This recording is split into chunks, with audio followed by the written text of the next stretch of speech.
Journal de bord, Fifi l'aventurier, tour de l'île de la Réunion. Mes amis, attachez vos ceintures, c'est parti pour un baptême de l'air légendaire au-dessus de l'île de la Réunion. Ici Fifi l'aventurier, votre pilote, aux commandes de notre hélicoptère, avec ma fidèle copilote Aïssa à mes côtés.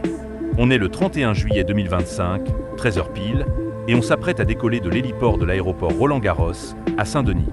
À bord, 4 touristes prêts à en prendre plein les yeux.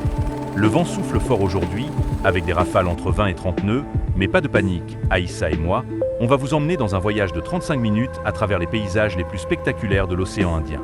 Allez, décollage! On prend de l'altitude et hop, direction l'ouest, droit sur Saint-Denis, la capitale bouillonnante de l'île.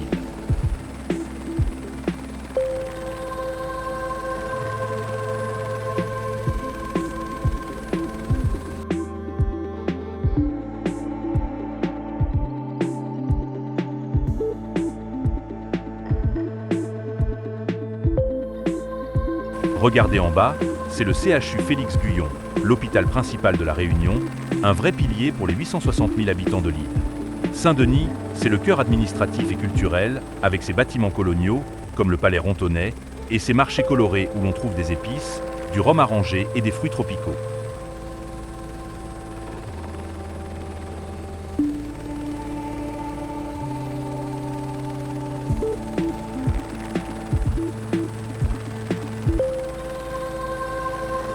On suit la rivière Saint-Denis, qui serpente à travers la ville avant de se jeter dans l'océan. Là, sur la côte, vous voyez la nouvelle route du littoral, un chantier titanesque commencé il y a plus de 10 ans. En 2025, elle n'est toujours pas totalement achevée jusqu'à la possession, mais elle offre une vue imprenable sur l'océan Indien, qui scintille sous le soleil. Cette route, perchée sur des piliers en mer, a été conçue pour protéger les automobilistes des chutes de rochers fréquentes sur l'ancienne route côtière. Un exploit d'ingénierie.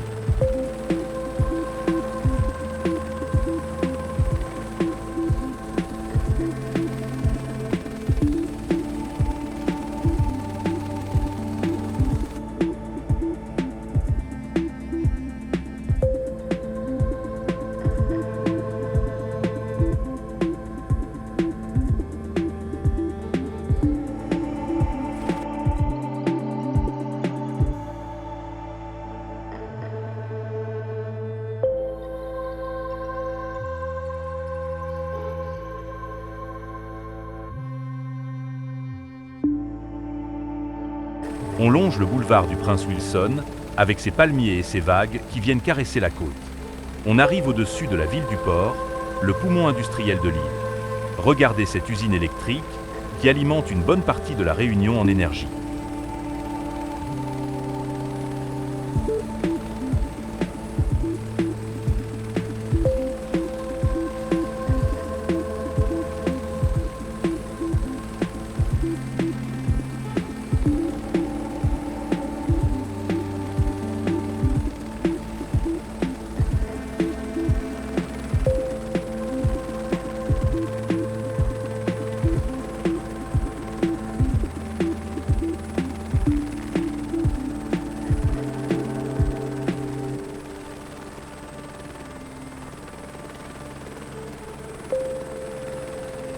Le port, c'est aussi le principal hub maritime où accostent les cargos et les porte-conteneurs. Juste à côté, le bassin Barbeau abrite une petite marina, avec des voiliers et des yachts qui dansent sur l'eau. Ce bassin, c'est un havre de paix pour les marins et un spot apprécié des locaux pour flâner au coucher du soleil. Maintenant, on laisse la côte derrière nous et on s'enfonce dans l'intérieur des terres, en suivant la rivière des Galets. Attention, les amis, on approche d'un des joyaux de l'île, le cirque de Mafate. Devant nous, c'est un vrai grand canyon réunionnais, avec des remparts abrupts qui plongent à pic.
Mafate, c'est un monde à part, un sanctuaire naturel classé au patrimoine mondial de l'UNESCO. Aucun accès routier ici, seulement des sentiers pour les randonneurs ou des hélicos comme le nôtre. Ce cirque s'est formé il y a des millions d'années, quand le volcan du Piton des Neiges s'est effondré, créant ces vallées encaissées.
On survole des îlets, ces petits hameaux isolés où vivent quelques dizaines d'habitants.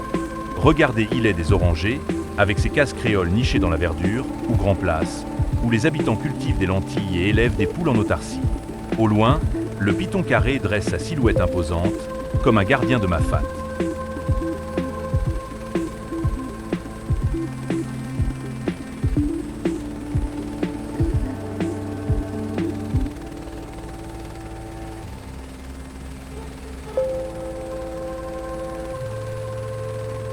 On grimpe jusqu'à Roche-Plate-et-la-Branche, à 1266 mètres d'altitude. De là, la vue est à couper le souffle.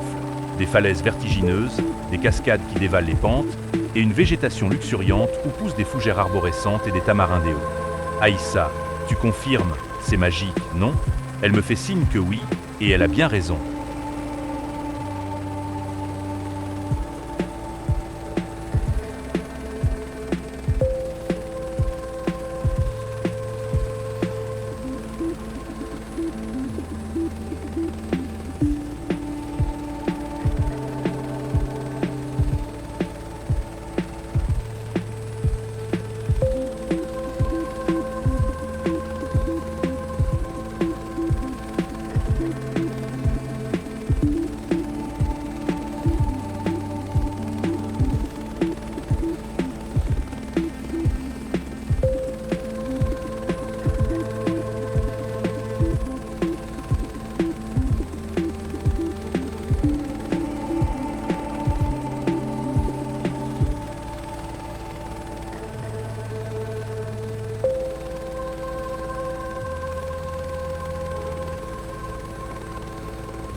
On monte progressivement vers le Piton des Neiges, le point culminant de l'île à 3070 mètres. Ce volcan endormi, éteint depuis 12 000 ans, est le père géologique de la Réunion. Depuis son sommet, on domine tout, les 3 cirques, les plaines côtières et même l'océan Indien au loin. Les réserves botaniques autour du Piton abritent des espèces endémiques, comme le bois de senteur blanc, une plante rare qu'on ne trouve qu'ici. On fait un petit tour pour que vous profitiez de la vue. C'est pas tous les jours qu'on est au toit de l'océan Indien. On change de cap, direction le sud, vers le cirque de Silao, un autre trésor de l'île. En chemin, on survole Petite Plaine et Plaine des Palmistes, 2 villages au perché où l'air est plus frais. Silao, c'est le cirque de la douceur, connu pour ses vignobles, ses lentilles savoureuses et ses sources thermales. Les habitants, descendants des Petits Blancs des Hauts, qui fuyaient l'esclavage au XVIIIe siècle, ont bâti une culture unique, avec des fêtes créoles et des broderies artisanales qu'on trouve encore aujourd'hui. Regardez ces champs en terrasse, où poussent des vignes qui donnent le vin de Silao, un rouge léger parfait pour accompagner un curry-poulet.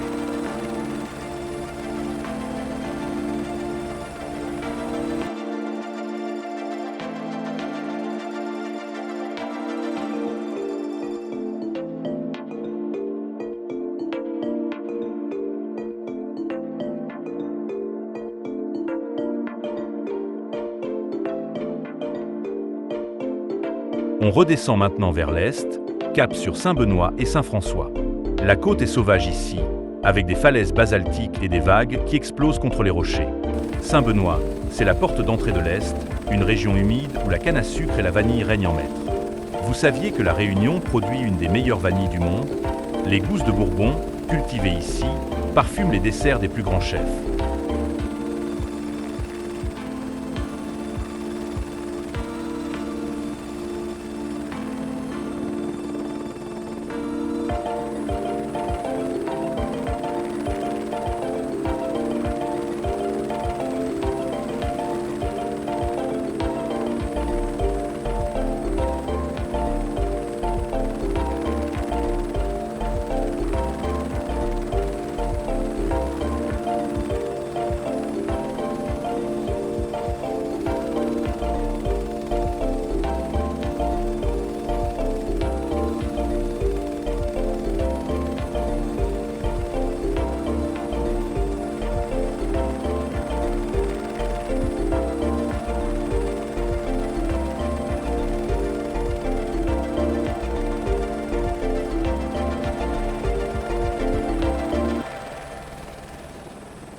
On file vers le sud-est, survolant Sainte-Rose et Bois-Blanc. Sainte-Rose, c'est une commune paisible, mais elle a une histoire mouvementée. En 1977, une coulée de lave du Piton de la Fournaise a atteint le village, épargnant miraculeusement l'église Notre-Dame-des-Laves, qu'on appelle aujourd'hui l'église miraculée. Regardez, on peut encore voir les traces de cette coulée près de la côte. Et maintenant, le clou du spectacle, le Piton de la Fournaise. On approche du bassin versant du volcan, un paysage lunaire sculpté par des éruptions millénaires. Ce volcan, l'un des plus actifs au monde, entre en éruption presque chaque année, offrant des spectacles de lave incandescente.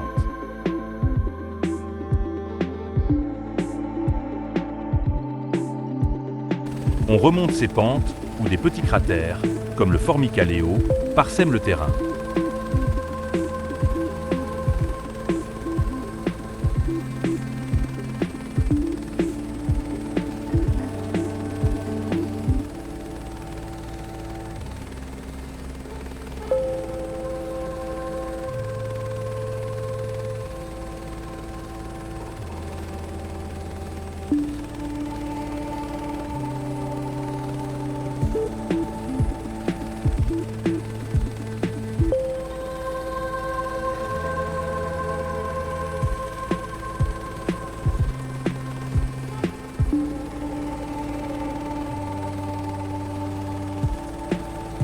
À 2632 mètres, on arrive au sommet, près du cratère Dolomieu, un gouffre immense de 1000 mètres de diamètre.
On se pose un instant pour que vous puissiez prendre des photos.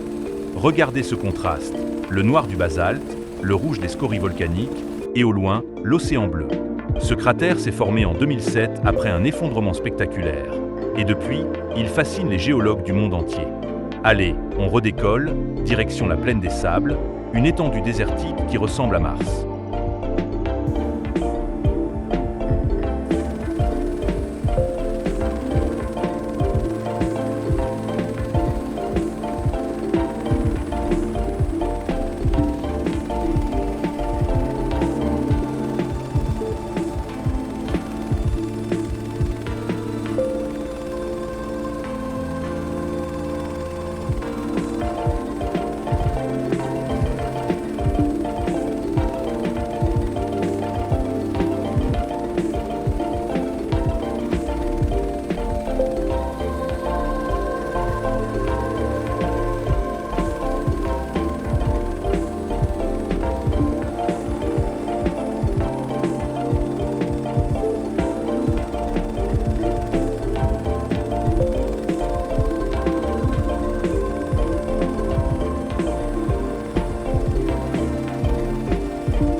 Cette plaine, couverte de cendres volcaniques, est traversée par une piste cahoteuse où les 4x4 s'aventurent pour rejoindre le volcan. De là-haut, c'est un décor irréel, presque hors du temps.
On suit maintenant la rivière des Remparts, un canyon profond qui nous guide vers le bras de Marvel, puis vers Saint-Joseph, sur la côte sud.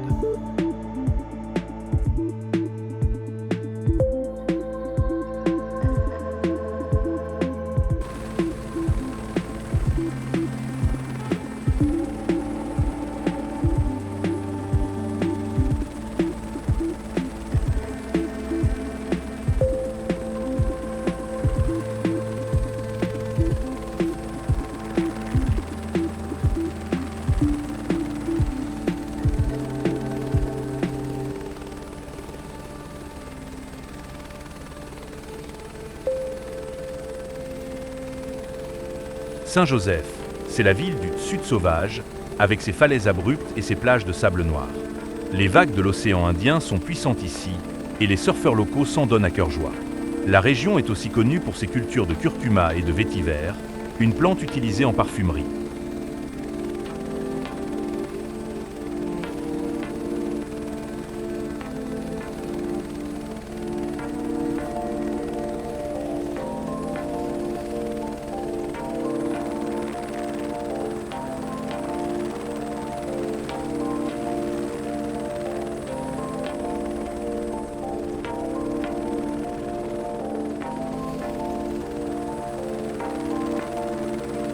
On longe la côte ouest, où les falaises cèdent la place à des criques isolées.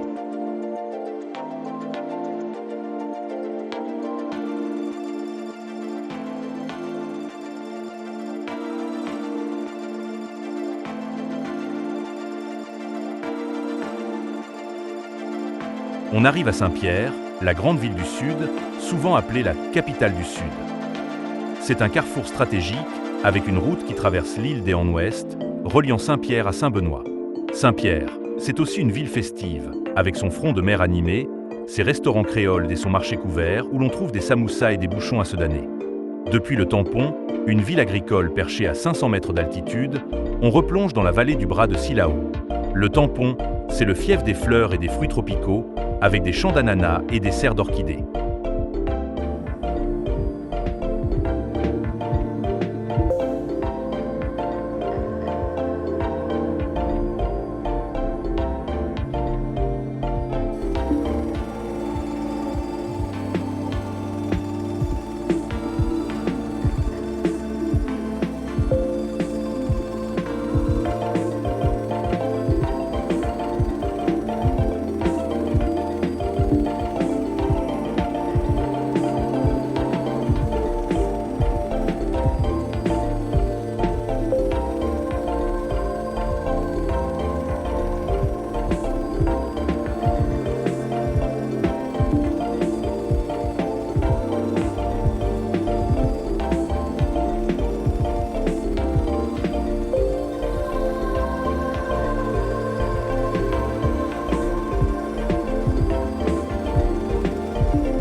On survole l'îlet des Cordes, un petit hameau de Silao où les habitants vivent de l'agriculture et du tourisme.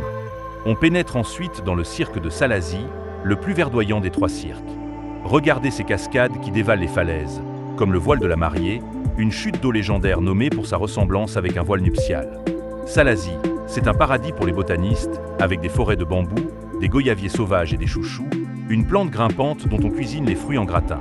Les villages comme Elbourg, classés parmi les plus beaux de France, ajoutent une touche de charme créole avec leurs cases en bois peint.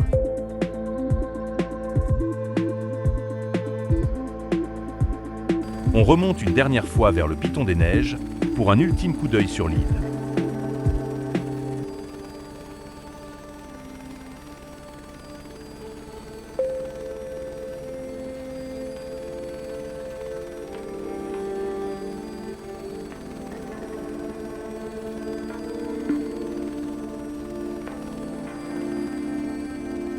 Puis, c'est la descente vers le nord.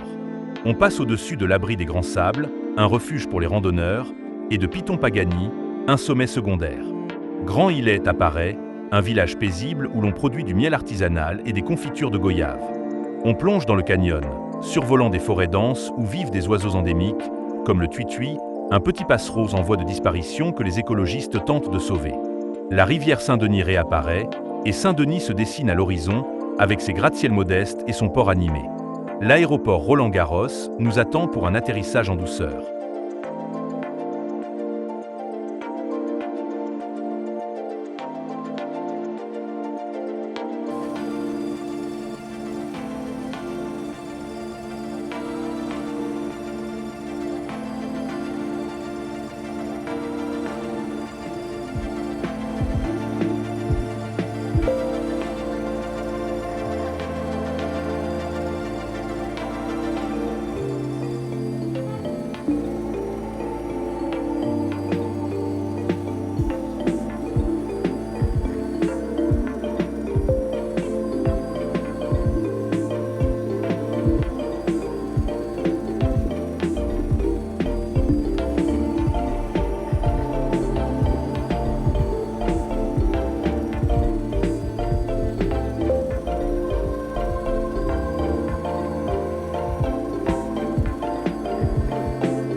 Et voilà, mes amis, après 35 minutes d'un voyage époustouflant, notre baptême de l'air s'achève. On a survolé les cirques de Mafate, Silao et Salazie, escaladé le Piton des Neiges, exploré le Piton de la Fournaise et longé des côtes sauvages où l'océan raconte ses propres histoires. J'espère que vous avez aimé ce périple autant que moi et Aïssa. La Réunion, c'est une île qui marque les âmes, avec ses paysages, sa culture créole et son énergie volcanique. Merci d'avoir volé avec Fifi l'aventurier. On se donne rendez-vous bientôt, pourquoi pas pour une aventure à Madagascar. À très vite, et profitez bien de vos souvenirs réunionnais.